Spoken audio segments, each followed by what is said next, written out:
Bonjour les amis.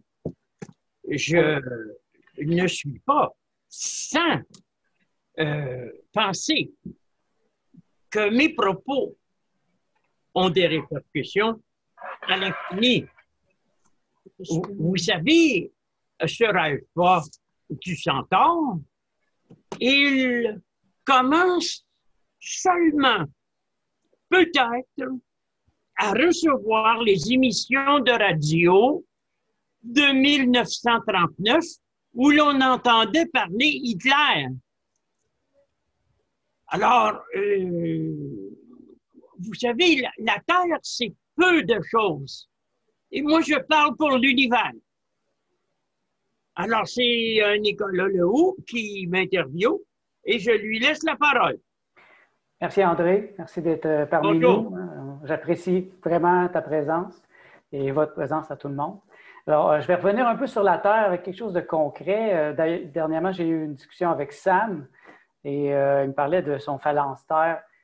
Tu nous as déjà parlé, André, de la phalange de Charles Fourier et tu faisais un lien avec le jovialisme. Pourrais-tu nous rappeler ta pensée? Disons que Charles Fourier est un ancêtre du jovialisme. Il est mort dans les années 1830, si je me souviens bien. C'était un homme qui ne riait jamais.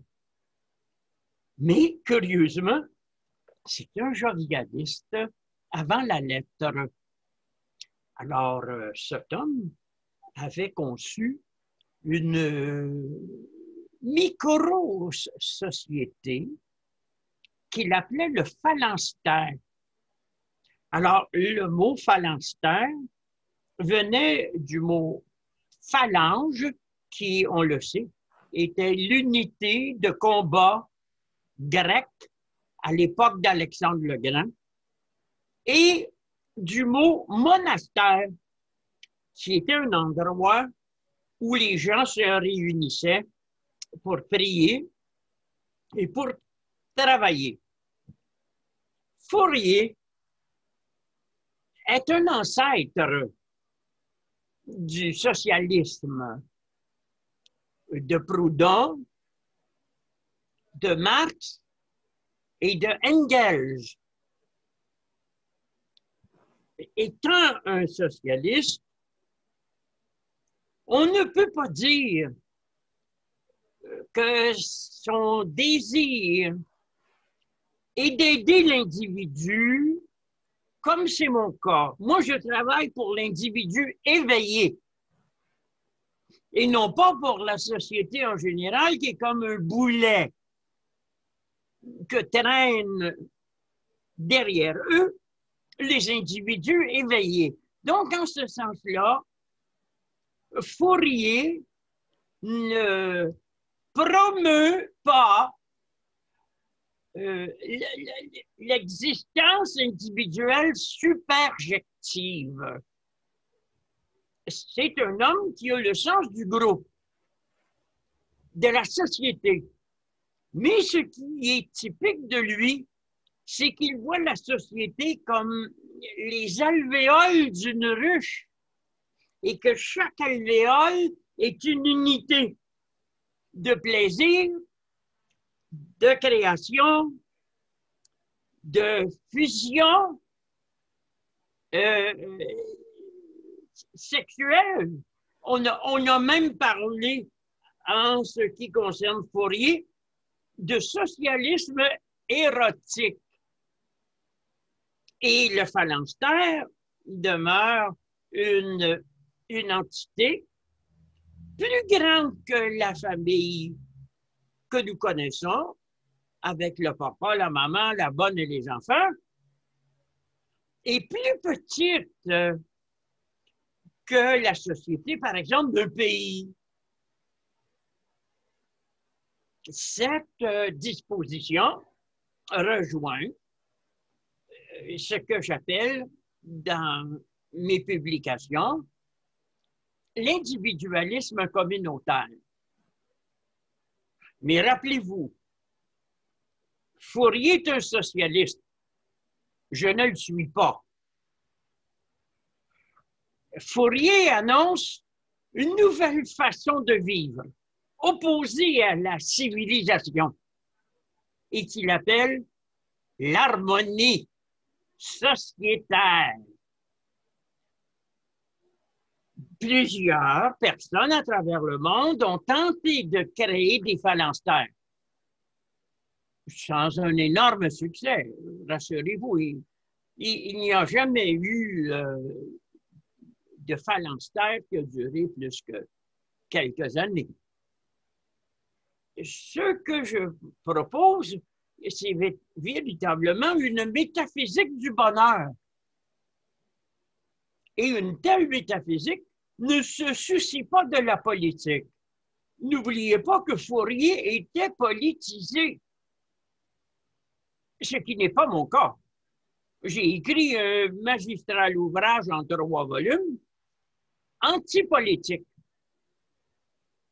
Alors, par définition, contrairement à Fourier, je ne me soucie pas beaucoup de la société.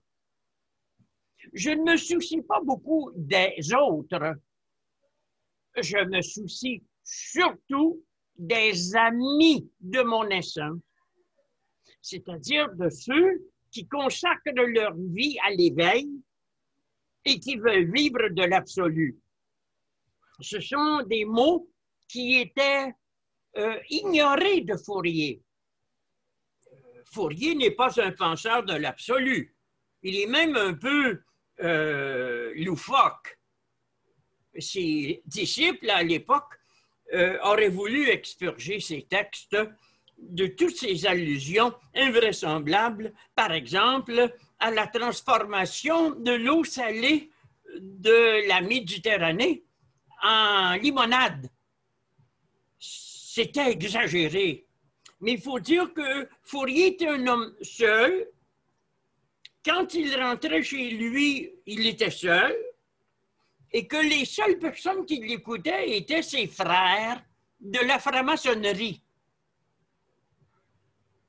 Il était très intransigeant en ce qui concernait sa doctrine. Et c'est dommage qu'on n'ait pas suivi sa voie plutôt que celle de Marx. Car, n'oublions pas, Marx avait lu Fourier. Et moi, j'ai lu les deux. Moi, j'ai tout lu. Et c'est la raison pour laquelle j'ai créé le jovialisme d'après la grande annonce qui a été faite par Nostradamus dans les Centuries il y a 500 ans. Et comment s'inscrit la mégalopole dans cette idée? Est-ce que la mégalopole, ça serait plusieurs phalanges? C'est une ruche. Ça serait comme une ruche avec la plusieurs petits groupes? Telle que je l'ai décrite, là, dans mon livre « Un univers jovial », je crois que c'est le 3e chapitre, est comme une immense balle de golf pouvant contenir 50 millions de personnes. Mais c'est une unité phalanstérienne géante et chaque groupe de gens réunis en fonction de leurs affinités constitue une alvéole de cette ruche. Alors, dans la mégalopole, il y a les citoyens qui vivent à l'intérieur de la ruche. Tout ce qui est ville et village en dehors de la ruche a été éliminé pour permettre la culture. Alors, j'appelle ceux qui vivent en dehors de la ruche et qui s'adonnent à la culture les forains. Et chaque fois que le temps s'y prête, que la saison du printemps revient, on voit des volontaires sortir de la ruche et aller cultiver les champs. Ceux-là, je les appelle les pérégrins. C'est une vision du futur. Nous approchons peu à peu des villes de 50 millions d'habitants, mais en même temps, il y aura des unités indépendantes, autonomes, qui seront pratiquement autosuffisantes. On le voit à l'heure actuelle, cette tendance se précise au sommet des grands édifices, au sommet sur les toits des maisons. Il y a des jardins, les gens cultivent des fèves vertes, des citrouilles, des pommes de terre, des épis de blé d'Inde.